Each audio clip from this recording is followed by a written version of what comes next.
Dear students, welcome to Learner's World. In this video, I'm going to talk about solve textual questions and activities. Part 1, Kerala Syllabus, 7th Standard English, New Textbook, Unit 1, A Robot with a Virus. Previous വീഡിയോയിൽ നമ്മൾ A robot with a virus എന്ന് പറഞ്ഞിട്ടുള്ള story detail ആയിട്ട് നമ്മൾ പഠിച്ചു. ഇനി അതിലുള്ള ടെക്സ്റ്റിൽ കൊടുത്തിട്ടുള്ള ക്വസ്റ്റ്യൻസിൻ്റെ ആൻസേഴ്സാണ് ഈ ഒരു വീഡിയോയിൽ ഡിസ്കസ് ചെയ്യുന്നത്. Why are Ricky's habits described as slowly? എന്തുകൊണ്ടാണ് റിക്കിയുടെ സ്വഭാവം ഒരു സ്ലോവലി ആയിട്ട് പറയുന്നത് എന്തുകൊണ്ടാണ്, ചിത്രീകരിക്കുന്നത് എന്തുകൊണ്ടാണ്? സ്ലോവലി എന്ന് പറഞ്ഞാൽ എന്താണ് meaning? അലസനായിട്ട്. Ricky's habit described as slovenly because he just threw his belongings all over the place. അതായത് അവൻ്റെ സ്വഭാവം ഒരു സ്ലോവലി ആയിട്ട്, അതായത് ഒരു അലസനായിട്ടാണ് ഈ ഒരു സ്റ്റോറിയിൽ, ഈ ഒരു കഥയിൽ വിവരിച്ചിട്ടുള്ളത്. അതിൻ്റെ കാരണം എന്താണെന്ന് വെച്ചാൽ അവൻ്റെ ബിലോങ്ങിങ്സ് മീൻസ് അവൻ്റെ വസ്തുക്കൾ എന്തൊക്കെയാണ്? അവൻ്റെ ടീഷർട്ട്, ഷൂ, ബുക്സ്, ബാഗ് തുടങ്ങിയിട്ടുള്ള കാര്യങ്ങളൊക്കെ അവൻ ഫ്ലോറിൽ ഇങ്ങനെ വലിച്ച് വാരി എറിയാണ്, ചിന്നിച്ചിതറി കിടക്കുകയാണ്. ഒന്നും അടുക്കി പെറുക്കി വെക്കുന്ന ഒരു സ്വഭാവം റിക്കിക്കില്ല. അതുകൊണ്ട് തന്നെയാണ് അവൻ്റെ സ്വഭാവം സ്ലോവലി ആയിട്ട് ഡിസ്ക്രൈബ് ചെയ്തിരിക്കുന്നത്. What household chores did the butler robot take over? എന്തൊക്കെ വീട്ടുജോലികളാണ് റോബോട്ട് ചെയ്യുന്നത്? Robot take over household chores such as cooking, cleaning and അയണിങ്, but the most important work it did was picking up Ricky's clothes from the floor. അതായത് robot എന്തൊക്കെ വീട്ടുജോലികളാണ് ചെയ്യുക? Cooking ചെയ്യും, cleaning, iron ചെയ്യും. പക്ഷേ റോബോട്ടിനെ സംബന്ധിച്ചിടത്തോളം ഇമ്പോർട്ടൻ്റ് ആയിട്ടുള്ള ഒരു ഹാർഡ് വർക്ക് എന്ന് പറയുന്നത് റിക്കിയുടെ ക്ലോത്ത്സ്, അതായത് റിക്കിയുടെ വസ്ത്രങ്ങളൊക്കെ ഫ്ലോറിൽ ഇങ്ങനെ സ്കാറ്റേർഡായി കിടക്കുകയാണ്, അതായത് ചിന്നിച്ചിതറി കിടക്കുകയാണ്. അതൊക്കെ അടുക്കി പെറുക്കി വെക്കുക എന്നുള്ളതാണ് വലിയൊരു ടാസ്ക്കായിട്ട് വരുന്നത്. What does the author mean by he caught it red handed?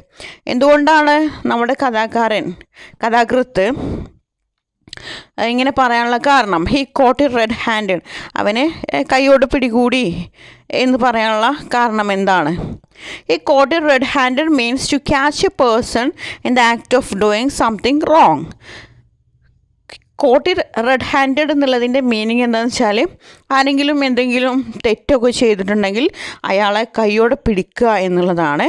Here Ricky misunderstood robot. ഇവിടെ ഈ ഒരു സ്റ്റോറിയിൽ റിക്കി എന്ത് ചെയ്തു? റോബോട്ടിനെ സംശയിച്ചു.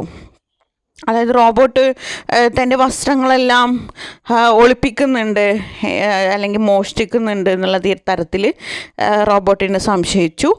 He thought robot stolen his t-shirt and ball. Ricky വിചാരിച്ചത് റോബോട്ട് തൻ്റെ ടീഷർട്ടും ബോളൊക്കെ മോഷ്ടിച്ച് ഒളിപ്പിച്ച് വെച്ചിരിക്കുകയാണ് എന്നുള്ളതാണ്. അതുകൊണ്ടാണ് ഈ ഒരു ടേം യൂസ് ചെയ്തത്, he caught it red handed എന്ന് പറയുന്ന term. Yes sir, I did not know it was bothering you. What does the robot mean? ഇതാ നിങ്ങളുടെ വസ്തുക്കളെല്ലാം ഇതാ എന്ന് പറയുന്നുണ്ട്.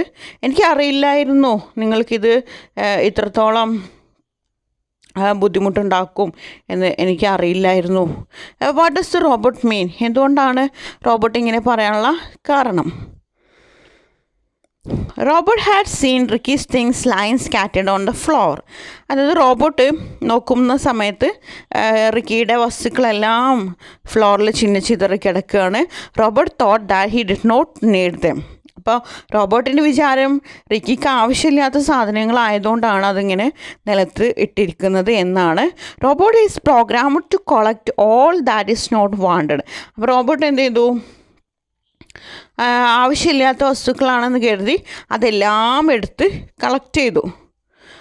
At night robot send them to places where other humans can use them. അപ്പോൾ രാത്രിയിൽ റോബോട്ട് എന്ത് ചെയ്തു? റിക്കിക്ക് ഏതായാലും ആവശ്യമില്ലാത്ത വസ്തുക്കളാണല്ലോ ഈ താഴെ ചിന്നിച്ചിതറി കിടക്കുന്നത്. അപ്പോൾ രാത്രിയിൽ അതെല്ലാം പെറുക്കി ആവശ്യക്കാരന്, അതായത് പുറത്ത് ആവശ്യക്കാരുണ്ടാകും ഈ വസ്തുക്കൾക്ക്, അവർക്ക് സെൻഡ് ചെയ്തു എന്നാണ് പറയുന്നത്. അവർക്ക് അയച്ചു കൊടുത്തു.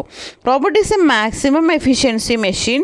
So when he so Ricky is fighting for the dress he return to him and understood that it needed to him but he scattered it in floor. അങ്ങനെയാണ് റോബോട്ട് കാണുന്നത്. റിക്കി അവൻ്റെ ഡ്രസ്സിന് വേണ്ടിയിട്ട്, അവൻ്റെ ഒരു ടീഷർട്ടിന് വേണ്ടിയിട്ട് അവന് വഴക്കുണ്ടാക്കുന്നുണ്ട്. ആ ഒരു സംഭവം കാണുന്നത്.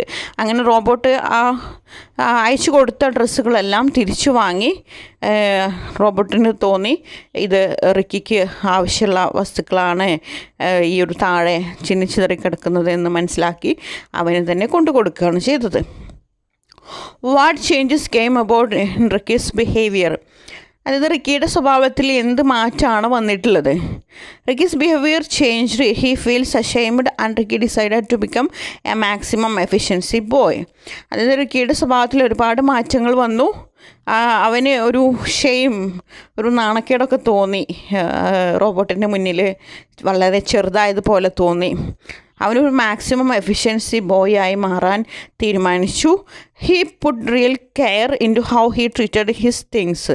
അതായത് അവൻ്റെ വസ്തുക്കളൊക്കെ ഒന്നും കൂടെ നല്ല രീതിയിൽ സൂക്ഷിക്കാൻ തുടങ്ങി. എല്ലാം അടുക്കി പെറുക്കി വെക്കാൻ തുടങ്ങി. He kept them tidy and made sure he didn't have more than what was necessary. അവൻ്റെ വസ്തുക്കളെല്ലാം അവന് ടൈഡി മീൻസ് നല്ല നീറ്റായിട്ട് വൃത്തിയായിട്ട് സൂക്ഷിക്കാൻ തുടങ്ങി. അതുപോലെ അവന് ഉറപ്പ് വരുത്തി അവനക്ക് ആവശ്യമുള്ളത് തന്നെയാണോ ഇതെല്ലാം എന്നുള്ളത്. And he took a leaf out of the robot's book with his pocket money. He began to help people and buy needful things for them. അപ്പോൾ അവൻ്റെ പോക്കറ്റ് മണി ഉപയോഗിച്ചിട്ട് റിക്കി ആവശ്യക്കാർക്ക്, അതായത് അവന് ഒരുപാട് വസ്തുക്കളുണ്ട്, അതൊന്നും ഇല്ലാത്തവർക്ക് അവർക്ക് ആവശ്യമുള്ള സാധനങ്ങൾ വാങ്ങാനൊക്കെ ഹെൽപ്പ് ചെയ്തു എന്നാണ് പറയുന്നത്. Okay, thank you.